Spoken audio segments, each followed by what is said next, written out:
How's it going? Ryan here.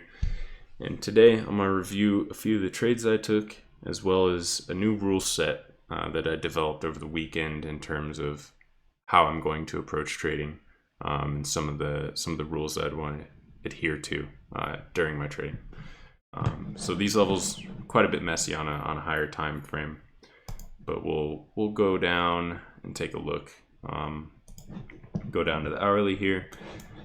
So as always, I marked the pre-market high, the yesterday or previous trading day's high and low in green and red. These yellow lines are new. Those are levels that I've marked intraday, basically swing highs or swing lows that we create intraday. That's a lesson that I took from a YouTuber that I like to watch in terms of trading, Trading Decoded. He creates his levels intraday, and it's pretty incredible how often they remain relevant, as the most current price action kind of will tell you a story. So that's something that I've implemented rather than just marking levels off a daily or hourly chart and then looking at those on the 5-minute. I'm also watching intraday for levels that we create, like I said, whether those be swing highs or swing lows, but areas of importance. We have the pre-market high here, pre-market low here.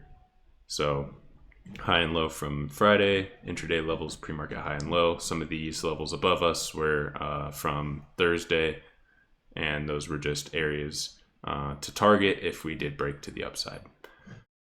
Without further ado, I'm going to jump into the 5-minute chart.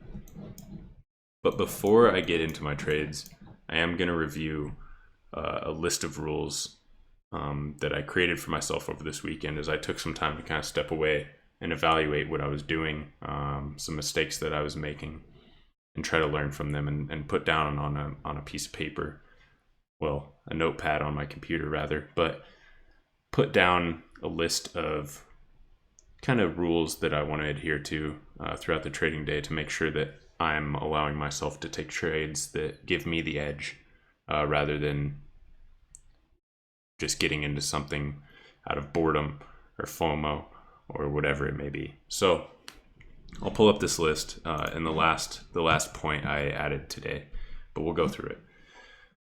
So I start on the weekly and daily chart, and I see where we are and if there are any areas of interest around where we are. So if we're near a key level, I want to mark that. If we're $50 away from a key level, it's not as important to mark that. If so, mark these and be aware of them on a higher time frame, hourly or 15-minute, whatever that is. I usually trade with 2 screens open.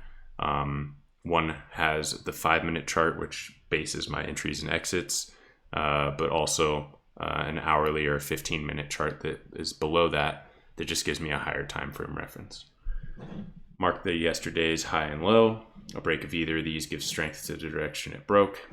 Mark the pre-market range, higher lows. Breaking those gives strength to the direction in which it broke. Mark the significant highs and lows of the trading session. So those are the intraday swing highs and swing lows that I marked in gold here that I mentioned earlier. Enter on retests of broken areas of interest, either high demand and supply or support and resistance. So not trying to time breakouts, but waiting for pullbacks into areas that we broke out of. Trade the trend. Don't try timing the top or bottom unless you have confirmation that we have made a top or bottom, whether that be multiple retests, price action, volume, and most hopefully a combination of all 3 of those things. Have a clear entry. I'll back up. Trade the trend. Don't try timing the top or the bottom. I would try to bottom tick on. We'd be falling. I'd try to catch a falling knife, essentially trying to catch a bounce or reversal, instead of just trading with the trend and being patient and waiting for a lower high to take a trade on. So trading with the trend, having a clear entry and exit points. When will I get in? What and where is my stop? And what are my targets for taking profits? If I do hit my first target, take profit and move the stop loss on remaining contracts, if there are any, up to break even / less risk if I want to give the play a little bit more room. And I made a note here. I should never lose money on a trade that reaches your first profit target. Take a maximum of 2 to 3 trades per day. Look for quality setups and trade those exclusively. Don't overtrade in greed, revenge, etc. And this is the one that I added today that would have would have allowed me to take better trades. Wait for at least one candle close for confirmation at a key level.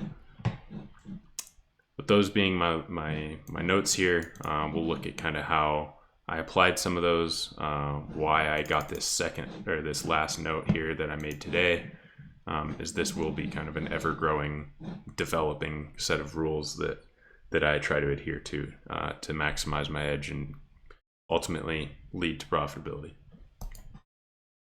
So jumping into it, 5-minute chart here. We have the Friday's session high. We broke above it in the pre-market. We pulled back and sold below it. And when we opened below it. So we pushed up and retested this area, Friday's high, pulled all the way back and set this low. I marked that low.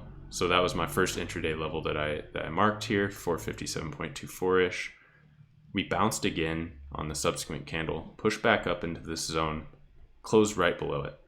Third candle, we break through pretty strongly and we retest the pre-market high of day. So, or pre-market high to set a high a day, I suppose. When I was watching this, my thought was, we're showing upward momentum. We've broken through Friday's high of day and we're pushing up into the pre-market high. I didn't take any trades here. I was looking for calls to the upside if we could break above both Friday's high and the pre-market high. And I didn't take any trades in this area because I thought to myself, we have two potential resistances in Friday's high and the pre-market high that we have to bust through. If we can do that, I feel pretty confident on an uptrend and taking calls on a pullback. With that bias, though, I didn't see what was kind of playing out right in front of me, which is the serious resistance and selling that was occurring at this level here, this pre-market high. So the first candle we came up, wicked off of it, sold off. Second candle came up, wicked off, sold off. Third candle came up, retested it again, and then started this big sell-off move that happened. This was an excellent opportunity to enter, set a low amount of risk, and at least play a trade down to this area of supply now essentially turn demand once we get above it, or resistance once turn support. So that last note that I made about waiting for candle close to confirm a trade at a key level would be not taking a put off this candle, maybe not even taking it off this candle. But once we have these two, that tells a story. You see that we failed to break above it, we sold off. Failed to break above it, sold off. We sold off when we touched it in the pre-market too. All that was enough of an indication to at least try a put at this level and say, I'll set my stop slightly above here. Very low risk to reward. So, or very low risk for, potential reward, at least like a 2-to-1.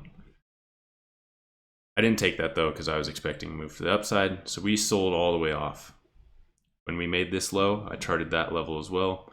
And when we bounced up, the first trade I took was a retest of this previous low.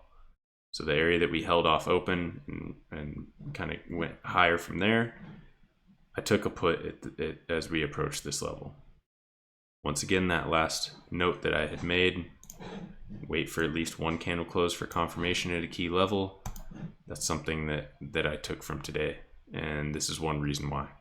I took puts on this candle as we approached this level. We closed on this very same candle above that level. That should have stopped me out.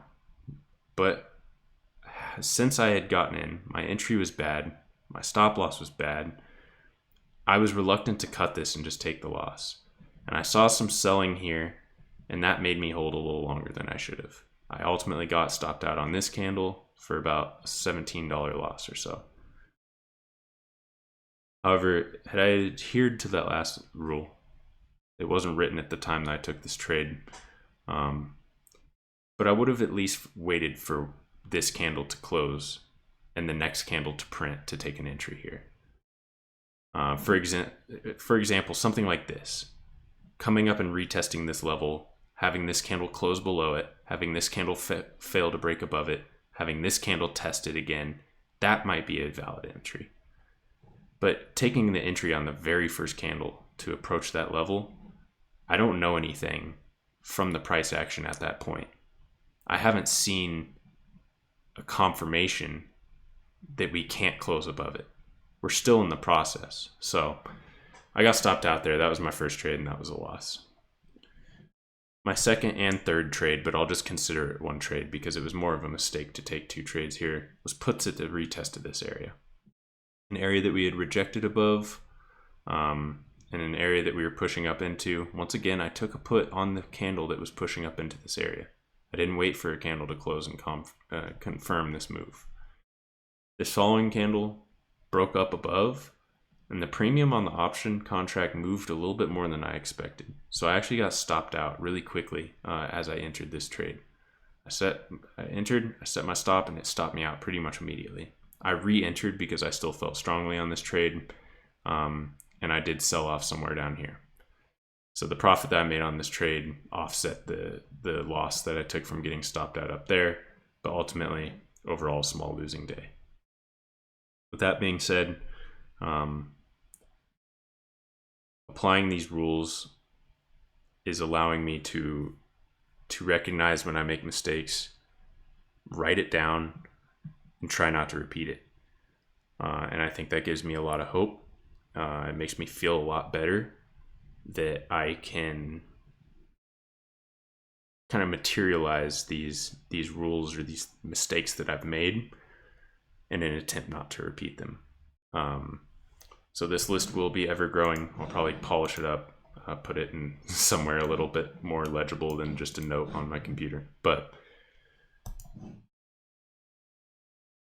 I was able to this weekend kind of step back and go into introspective view a little bit of how I've been trading and learn from my mistakes, and realize that I wasn't following a set rule set, and starting to establish that. So as I continue to learn, that list will continue to grow and develop, but these are things that I believe will help me develop my edge, and prevent myself from taking unnecessary trades, and really trying to wait and get into a lot more high probability setups. One thing that I found interesting, as it was my first day doing so, is setting these intraday levels. It's pretty interesting to see how price plays out throughout the day. As you can see, it was support here, didn't act as resistance initially. Once we broke above it, though, it acted as support quite a bit. Once we did break below it, we got some resistance out of this level. And once we failed to break above here, we got resistance. Where did we trade down to? Right down to this level, this low that we set. And we did set a lower low, but nonetheless, it's pretty interesting to watch how price respects these intraday levels. And that's something that I will continue to do and watch, as I think it's pretty important to have those most current, most recent areas of interest to watch. That being said, today was my third red day in a row. I had a red day on Thursday, I had a red day on Friday, and now I've had a red day today, albeit much smaller than the other two. However, I'm not mad, I'm not disappointed, and I feel like my emotions towards it are pretty healthy at this point. And that's because I've made steps to improve. I took some losses. I realized what I did wrong. I wasn't waiting for any sort of confirmation. I made a note of it so that I don't repeat that. And I think this is what I was missing in my trading, is this rule set, this discipline, and this kind of documentation of lessons and growth that I think will help propel me to the next level. Obviously, I don't like to lose. I'd way rather make money than lose money. But I feel optimistic that I'm on the right track. I know I have the right ideas in mind at times.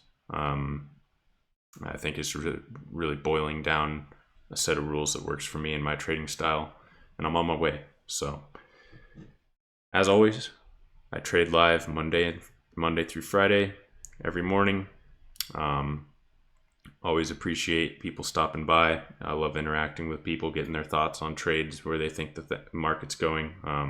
It's a bunch of fun. So If you found anything useful, if you enjoyed this video in any way, I appreciate a like and subscribe.